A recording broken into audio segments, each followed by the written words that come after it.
وفي تطاوين احتدمت المواجهات بين عدد من أهالي الجهة وقوات الأمن إثر منع تجار بيع الخضر والغلال من الانتصاب داخل السوق وسط المدينة.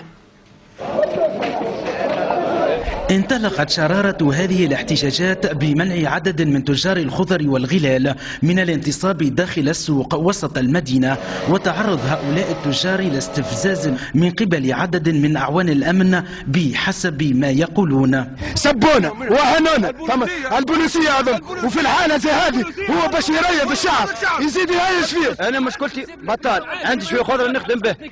احتجاجات تصاعدت وتيرتها من قبل هؤلاء التجار الذين انضمت إليهم مجموعات كبيرة من مواطني الجهة المطالبين بالتشغيل والتنمية والكرامة. احنا عملنا احتجاجات نحبوا نخدموا أرواحنا، ما طالبين حتى شيء إلا العمل بس، ما حبوا لا خدمني لا في صحراء انت تتويني، المفروض طالب بصحراء، ما طلبتش به خليني نخدم روحي هكا ما نحب، ما طالب حتى شيء، نرسم في البطحة هذيك خبز. راني روح تطويني، راني مشينا الولاية مشينا البلدية يهزوا فينا وينظروا، هنا اليوم هنا غدوة ما لقينا حتى حل.